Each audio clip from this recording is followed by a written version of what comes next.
Welcome back, everyone, to the front line with Joe and Joe Pasillo and Joe Resinello. Once more, let us go into the breach. You know, Joe, let me tell you something. This is what I'm getting tired of. There's so many fronts in this battle that we're in. Culture war, political fronts, not being able to gain anything politically because of the shenanigans of the left. But the press, and we always hammer at this at the front line with Joe and Joe, the press are such liars. And remember something, there are lies of omission too.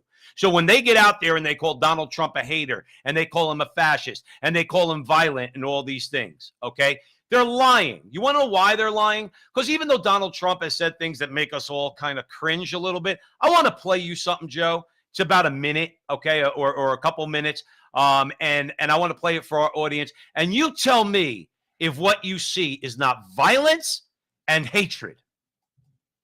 All over the country, maybe there will be. There needs to be unrest in the streets for as long lives. You got to be ready to throw a punch. You have to be ready to throw a punch. Donald Trump, I think you need to go back and punch him in the face. That I thought he should have punched him in the face. Feel like punching him. I'd like to take him behind the gym if I were in high school. If we were in high school, I'd take him behind the gym and beat the hell out of him. No, I wish we were in high school. I could take him behind the gym. I will go and take Trump out tonight.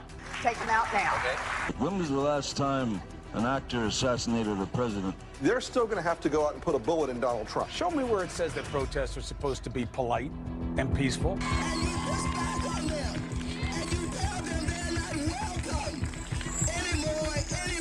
have thought an awful lot about blowing up the White House.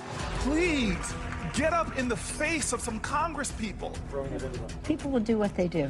I want to tell you, Gorsuch, I want to tell you, Kavanaugh, you have released the whirlwind, and you will pay the price. We're going to go in there, we're going to impeach the... This is just a warning to you Trumpers. Be careful. So, Joe, you see where they go with that? Be careful. Be careful. What are they saying, Joe? They're telling you right to your face, when your guy even misspeaks a little bit, we're going to jump all over him. He's the biggest. He's Mussolini. He's Hitler. He's this. He's that. What was that I just showed? Did we make those words up? Did we rip them out of context? Why Chuck Schumer, because of the feckless Republicans, is still a United States senator is beyond me. How a guy shoots Steve Scalise, a Bernie Sanders supporter shoots Steve Scalise, and Joy Reid justifies it by saying that Steve Scalise is anti-abortion and anti-marriage equality. Who are the violent ones, Joe? And my point here is that it's the press. It's the press in America, more than anything else, that let them get away with this. I'm disgusted when I see things like this, Joe. I need your help. I need your help, brother. Well, let's put it this way. They keep harping on January 6th. Now, let's be honest. January 6th, it was an embarrassment. It should never have happened because, to be honest with you, it didn't achieve anything. It was almost like a fraternity stunt. I remember watching it as it was happening. I was just like, this is the stupidest thing I have ever seen. And to be honest with you, if I was there and someone was with me about to go into the White House, this is what I would have said. You're going to get shot. You don't storm the Cap. You're going, because to be honest with you, if I was a cop and someone was storming the White House, my gun is drawn. That's what you're trained to do. Outside of that, and that was a stupid thing, and I'm not pointing fingers at what's it called? Who incited? I hear you. We're talking more generally. I hear you. What we just listened to is appalling, and it's given a pass. And to your point, Joe, these are not made up words. They're not my words. No one cares. I said this to my wife last night. There is no question in my mind. What is said at the kitchen table of many of these people, if me and my wife and my children as practicing Roman Catholics were arrested and taken off to some camp, they wouldn't care. They wouldn't blink an eye. They wouldn't say a word. In fact, privately, they would say, good. They're a scourge in this country. And people say, oh, you're being hyperbolic. No, I'm not. Go look at what they did to Mark Houck and the silence of the leftist media. Go look at what they did to that man, and they know it, Joe. They know it. They know that Merrick Garland overplayed his hand when he sent 24 agents there with long rifles to arrest him. They know in their hearts. You want to talk about around the kitchen table? They know that that was a sham. They know that that was a show of force. That was a message that the left was sending through Merrick Garland. Don't mess around. What did Mark Houck do? He defended his son. He prevented an abortion, a Planned Parenthood worker from going after his son by simply putting his arm out. The guy fell down. The guy sued Mark Houck. That was dismissed. But the even DA didn't pursue just the to case. talk about that for a second, Joe, even if they wanted to say arrest him for assault, for that, you bring machine guns to the guy's house with his kids. Right. Like what if I was the chief of police and I saw the footage of that? I would have been like, all you idiots, get in my office. You're going to go to a guy's house. Let's just put it down in those terms. Say you wanted to charge him. That's how you do it?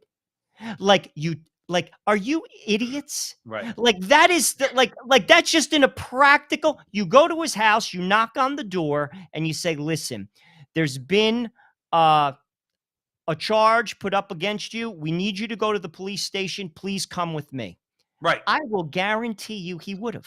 No, Joe, I'll do you one better. His lawyers said he will turn himself in voluntarily. That's my point. Right. That's my point. And that's just speaking practically. Right. Like from an administrative, like you're like the chief of police or the captain in charge of that like group of men, that SWAT team.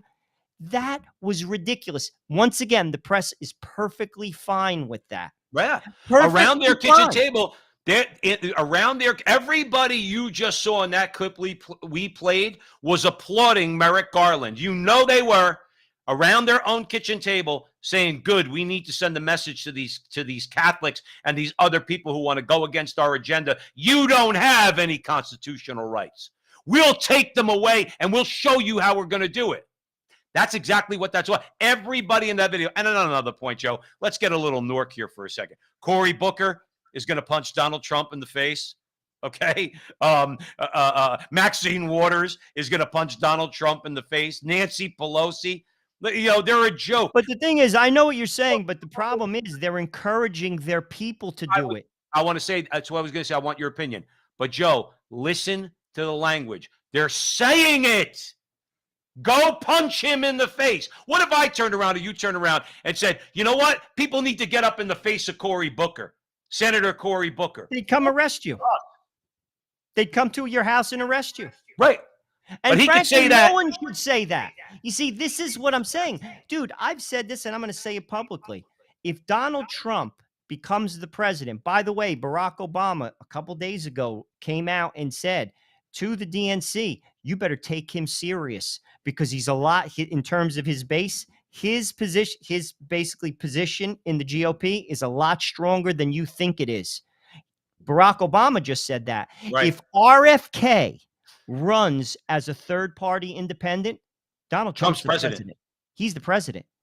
And that's a possibility. Right. So my point is, and I'm going to say it publicly, they're going to kill him. If they can't kill him, they're going to try because they have nowhere else to go. This is what they've been pointing towards. You just heard it out of their mouth, these people inciting violence. And I'm going to tell you this. They point to January 6th. If Donald Trump is elected president, you will see acts of violence that make January 6th look like Disneyland. And not only won't it be covered, it will be excused and talked about in a way that justifies it. You heard it here. That is a fact. And you know how we know that and why we know Joe Rossinello at the front line with Joe and Joe is not talking out of his butt? Because we saw it happen in 2020 because they burned down cities and they were allowed to do it. So get it straight, everybody out there who listens to us here. The violence, not only in practice, okay, but also in the words that people use, the incitement to violence is all coming from the left. And I'm tired of hearing it. Well, both sides do it. No, they don't. I don't hear people on the right talking like people that you just showed in that clip. And if there are, then you out there, if you disagree with Joe and Joe, go put it out there. Joe, give me a final word. their statement, but it's a threat to democracy. Replace the word democracy with it's a threat to my power, my position, my ideology. Democracy allows people to have differences of opinion, and that is voted upon by the people. That's not a threat to democracy. That is democracy. That's right. Thanks for joining us at the Front Line with Joe and Joe. Stick around for more great content. Wherever you see us on social media, please like, subscribe, share, and do all that fun stuff. Help us out. We'll see you soon.